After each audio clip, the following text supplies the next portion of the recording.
Haven TV, জান্নাতি আহ্বানী প্রতিক্ষণ।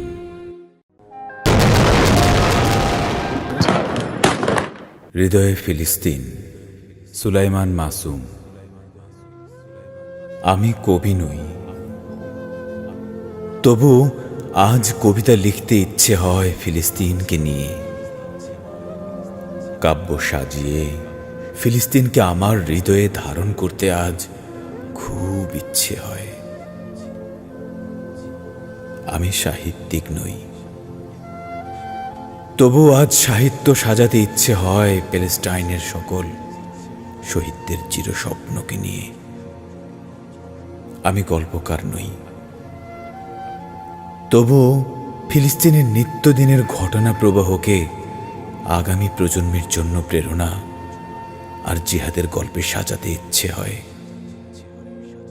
যেন আগামীর পৃথিবী জানতে পারে ইসরায়েল নামক হিংস্র জানোয়ারগুলো বনের জানোয়ারকেও হার মানিয়েছিল। আমি গীতিকার নই, কিন্তু আজ ফিলিস্তিনের সাহসী যোদ্ধাদের জন্য রণসঙ্গীত লিখতে বড় ইচ্ছে হয়।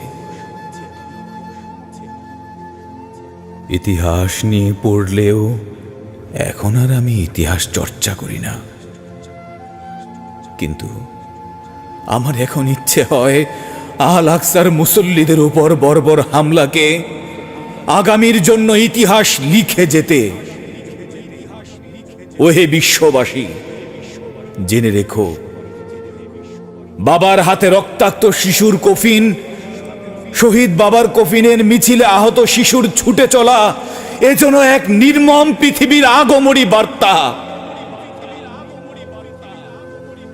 দু পা হারা পঙ্গু ফিলিস্তিনের মুজাহিদ যখন ইসরায়েলের কামানের সামনে পাথর নিয়ে বুক উঁচিয়ে দাঁড়িয়ে যায়, মিসাইলের সামনে যখন স্বামী ও সন্তানকে রেখে আমার ফিলিস্তিনি বোন পাথর নিয়ে যুদ্ধের ময়দানে মোকাবিলা করে,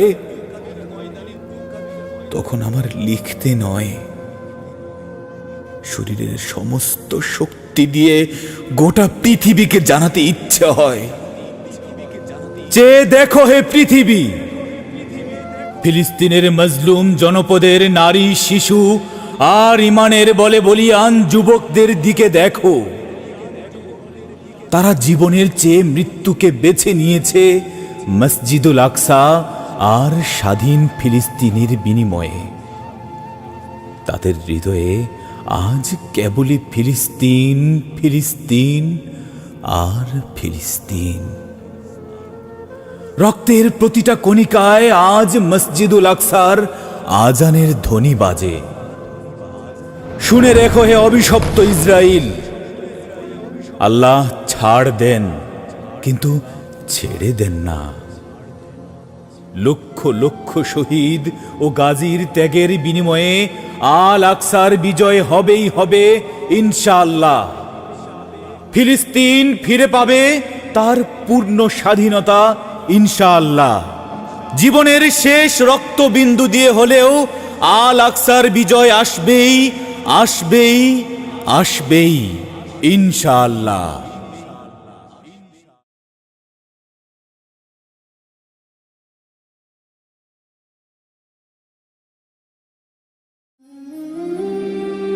হ্যাভেন টিভি, জান্নাতি আহ্বানী প্রতিক্ষণ।